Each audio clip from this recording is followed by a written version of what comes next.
Assalamualaikum warahmatullahi wabarakatuh. Kami dari kelompok 9 akan mempresentasikan tentang konseling kelompok pada penyakit kronis.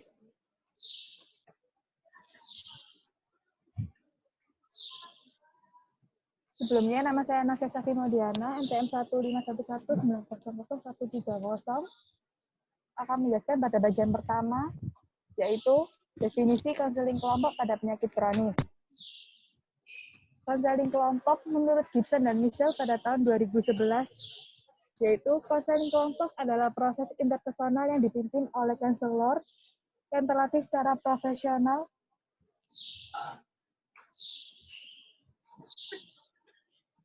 dan dilaksanakan dengan individu-individu yang sedang menghadapi problem atau masalah perkembangan khusus.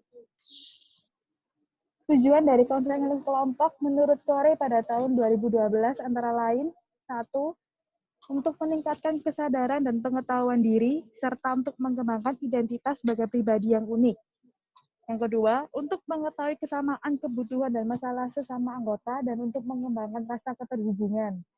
Yang ketiga, untuk membantu anggota kelompok belajar bagaimana membangun hubungan yang intim dan bermakna. Yang keempat, untuk meningkatkan penerimaan diri, kepercayaan diri, harga diri, dan untuk mencapai pandangan baru tentang diri sendiri dan orang lain. Selanjutnya akan dijelaskan oleh teman saya. Saya akan menjelaskan mengenai penyakit kronis. Nama saya Sarah, NPM 097. Penyakit kronis sendiri mengacu pada kondisi medis yang berlangsung dalam kurun waktu yang lama atau terjadi secara perlahan-lahan.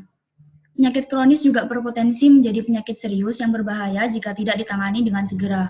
Juga merupakan penyakit yang bisa saja timbul sewaktu-waktu secara berulang dalam waktu yang lama dan dapat bertambah parah dalam jangka waktu tertentu. Slide selanjutnya akan dijelaskan oleh teman saya.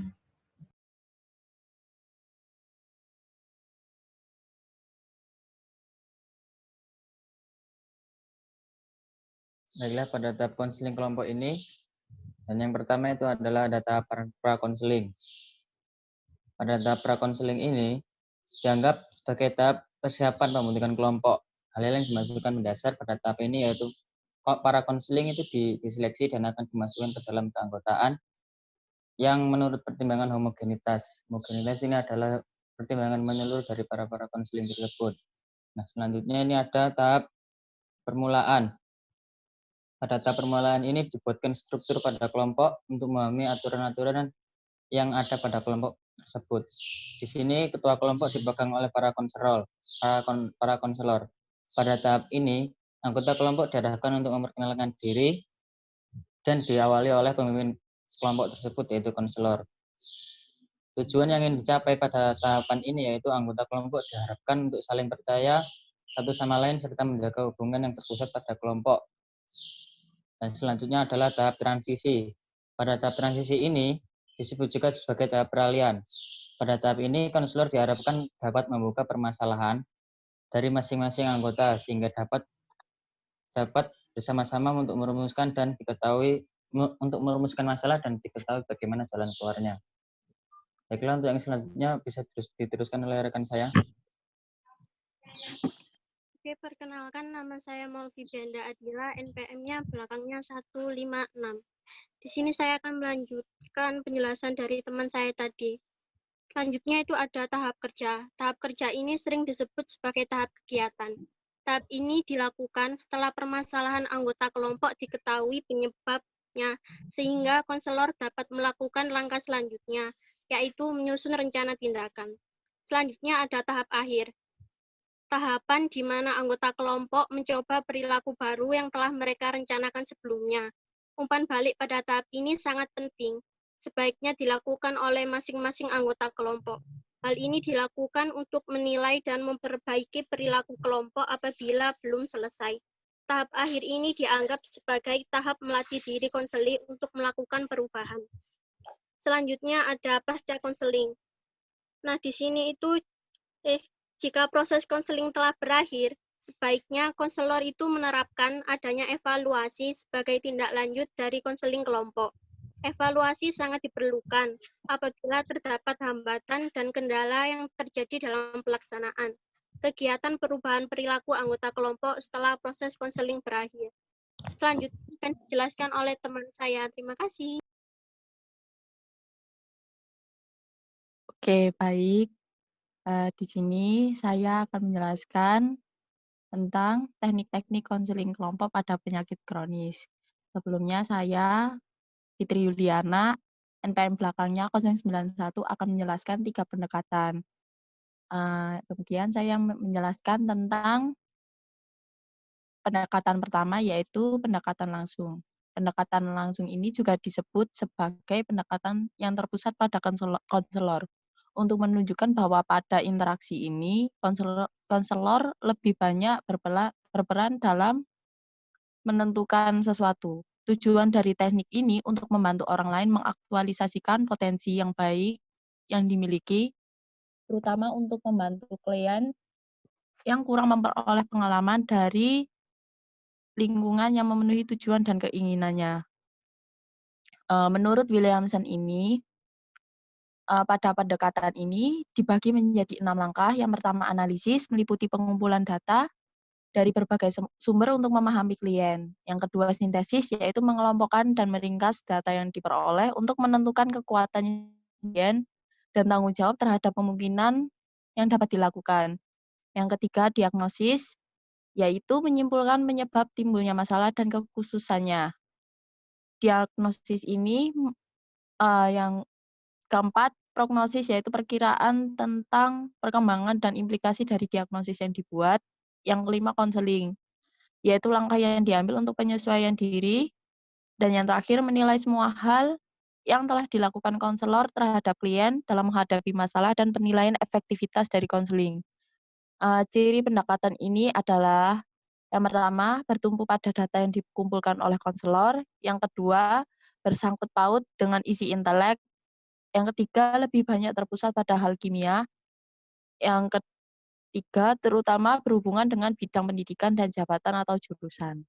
Yang keempat, menitikberatkan pada masalah yang dihadapi klien. Selanjutnya, pendekatan langsung. Pendekatan ini menitikberatkan penerimaan pada klien, pembentukan suasana positif yang netral, percaya pada kebijaksanaan klien, sikap membolehkan dan mempergunakan penjelasan-penjelasan dari dunia klien sebagai teknik utama. Dalam hal ini, teknik yang digunakan pada pendekatan tidak langsung ini merupakan client-centered therapy. Pada teknik ini diarahkan pada pribadi klien dan bukan pada masalahnya. Tujuannya untuk memecahkan masalah. Bukan untuk memecahkan masalah, tetapi membantu seseorang untuk tumbuh. Selanjutnya, ciri pendekatan ini yang akan dijelaskan oleh teman saya. Terima kasih. Baik, saya Muhammad Abu Rizal, nomor NPM 77 akan menjelaskan tentang ciri pendekatan tidak langsung, yaitu 1. Penekanan pada faktor emosi daripada faktor intelek. Menekankan hubungan terapeutik itu sendiri sebagai tumbuhnya pengalaman. Bertumpu pada data yang dikemukakan klien, bersangkut paut dengan isi kehidupan emosi, lebih banyak terpusat pada seni hubungan antar manusia, terutama berhubungan dengan hal-hal perorangan atau kelompok. Yang terakhir ada menitikberatkan pada proses wawancara. Yang ketiga ada pendekatan elektik, yaitu merupakan terminologi yang menunjuk pada konseling atau psikoterapi yang memilih teori yang baik atau berguna dari macam-macam teori, metode dan pengalaman-pengalaman praktik untuk dipergunakan bersama-sama dalam menghadapi klien. Dengan kata lain, teknik ini memilih apa yang baik dari macam-macam sumber, gaya, dan sistem, menggunakan macam-macam teknik dan dasar lebih daripada satu orientasi untuk memenuhi kebutuhan dari suatu kasus.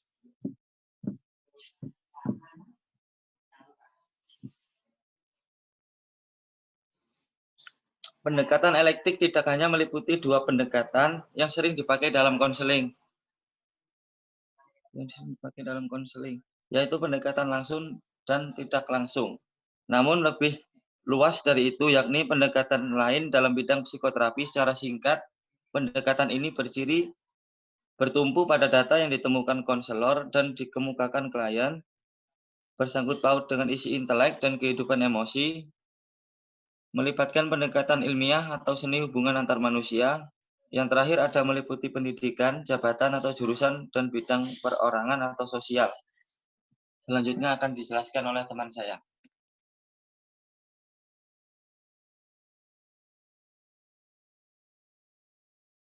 Selanjutnya, ini di sini ada link video kasus konseling kelompok pada penyakit kronis. Nah, konseling kelompok ini berkaitan dengan penyakit diabetes mellitus. Baik, next slide. Sekian presentasi dari kelompok kami. Jika banyak kesalahan kata, kami mohon maaf. Terima kasih atas partisipasinya. Wassalamualaikum warahmatullahi wabarakatuh.